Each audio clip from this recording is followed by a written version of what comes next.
पाखंडी चाहता है कि तुम मिट्टी की मूर्तियों की ऊंचाई नापने में उलझे रहो, ताकि तुम कभी उन इंसानों का कद ना देख सको जो कानून बनाकर तुम्हारे बच्चों का भविष्य छोटा कर रहे हैं। याद रखना, जिस दिन समाज में स्कूल से ऊंचे मंदिर और अस्पताल से बड़ी मूर्तियां बनने लगे, समझ लेना कि वहां विकास का नहीं, पाखंड का महोत्सव चल रहा है।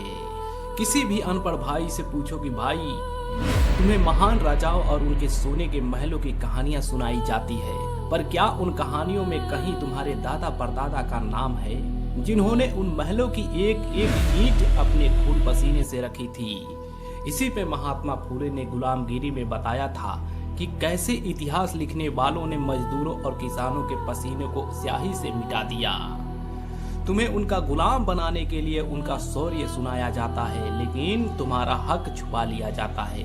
बाबा साहेब ने कहा था कि जो समाज अपना इतिहास नहीं जानता, वह कभी इतिहास बना नहीं सकता। राजाओं की जय जयकार छोड़ो और उस संविधान की जय जयकार करो जिसने तुम्हें राजा के बराबर खड़ा होने की ताकत दी।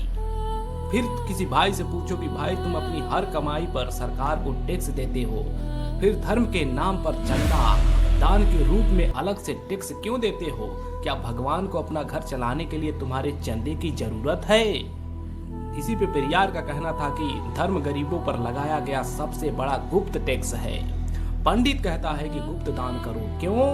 ताकि कभी हिसाब ना मांग सको। गाड़गे बाबा ने कहा था कि अगर तुम्हारे पास पैसा है तो धर्मशाला और स्कूल बनवाओ जहां तुम्हारा अपना भाई रह सके।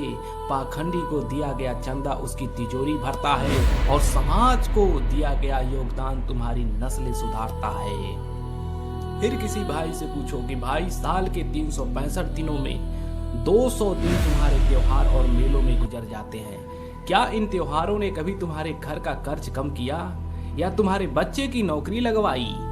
इसी पे बुद्ध ने कलाम सुत में सिखाया था कि किसी भी चीज को सिर्फ इसलिए मत मानो क्योंकि वह पुरानी है या परंपरा है। पाखंडी ने त्योहारों को खर्च का बाजार बना दिया है ताकि तुम हमेशा तंग हाली में रहो। बुद्ध ने कहा था कि असली उत्सव ज्ञान की प्राप्ति है।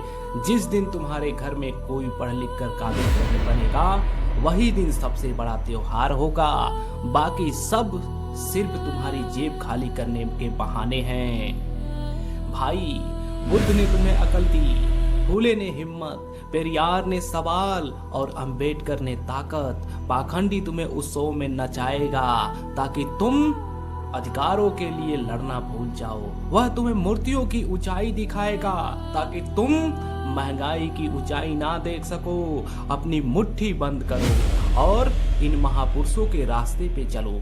जिस दिन तुम पत्थर पर दूध चढ़ाना छोड़कर अपने बच्चों को दूध पिलाने लगोगे, समझ लेना कि तुम जाग चुके हो।